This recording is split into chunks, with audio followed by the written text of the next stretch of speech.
सबसे पहला और सबसे इंपॉर्टेंट, अपना मंथली बजट बनाइए। अगर आपने पिछले साल नहीं बनाया है तो इस साल से हैबिट डालिए कि अपना बजट बनाना है आपको। बजट बनाने में क्या करना है, आपको अपने पैसे को नीड्स वांट्स डिजायर में अलोकेट करना है। एक बहुत ही जनरल रूल है बजट बनाने का 50-30-20 rule, which states that you should spend up to 50% of your after tax income on needs and obligations, जैसे कि रेंट, बच्चे की ट्यूशन फीस, बच्चे की स्कूल फीस, ये सारी चीजें नीड्स से ऑब्लिगेशंस हैं। उसके बाद जो बाकी 50% बच जाता है उसको, उसके 30% यानी कि उस 50% में से 30% वांट पर और 20% डेट रीपेमेंट पर, सेविंग्स पर खर्च कीजिए।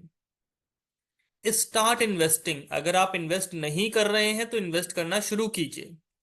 और अगर आप ऑलरेडी इन्वेस्ट कर रहे हैं तो अपने जो इन्वेस्टमेंट्स कर रहे हैं उस पैसे को, उस इन्वेस्टमेंट के अमाउंट को बढ़ाइए। क्योंकि क्या होता है कि सैलरी तो बढ़ जाती है पर साथ के साथ इन्वेस्टमेंट नहीं बढ़ पाता, जिससे आप फाइनेंशियली अपने फाइनेंशियल गोल में पीछे रह जाते हैं। कहां पर आप इन्वेस्ट कर सकते हैं? म्यूचुअल फंड्स में, एसआईपी के थ्रू, पीपीएफ ईपीएफ में वॉलेंट्री कंट्रीब्यूशन भी कर सकते हैं, एनपीएस ईएलएसएस फंड्स और अदर इन्वेस्टमेंट ऑप्शंस। हमने ईपीएफ और एनपीएस पर वीडियोस बनाई हैं, ईएलएसएस पर भी वीडियो बनाई है, सेपरेट वीडियोस हैं। हम उनके लिंक डिस्क्रिप्शन में डाल देंगे, आई बटन में डाल देंगे, वहां पर जाकर के आप देख सकते हैं कैसे आप एनपीएस ईपीएफ ईएलएसएस फंड्स में इन्वेस्ट करके अपने रिटर्न को मैक्सिमाइज कर सकते हैं। एक बहुत ही इंपॉर्टेंट बात हमको ध्यान रखनी है कि आप जो इन्वेस्टमेंट टैक्स सेविंग के लिए करें उनका फोकस सिर्फ टैक्स सेविंग तक ही लिमिटेड ना रखें, बल्कि वेल्थ क्रिएशन पर भी रखें। ऐसे फंड्स चूज करें जो आपको दोनों ही चीजों में मदद करें, tax saving as well as wealth creation. अपने फाइनेंशियल गोल्स को रिव्यू करिए। अगर उनका प्राइस बढ़ चुका है, यानी कि मान लीजिए आप गाड़ी खरीदना चाहते हो और आपने गाड़ी खरीदने के लिए 3 साल का टाइम होराइजन रखा है और आज 1 साल हुआ है और आप देख रहे हैं कि उस गाड़ी को, जिस गाड़ी को आप खरीदना चाहते हैं उसके प्राइस बढ़ चुके हैं, तो उस हिसाब से जो पैसा आप इन्वेस्ट कर रहे हैं, सेव कर रहे हैं गाड़ी के लिए, उसको बढ़ाइए, जिससे कि आपके गोल्स एक्सपेंसिव ना हो जाए और ऐसा नहीं हो कि आप अपने गोल्स को अचीव नहीं कर पाए। रिव्यू योर इंश्योरेंस नीड्स, ये एक बहुत ही जरूरी चीज है।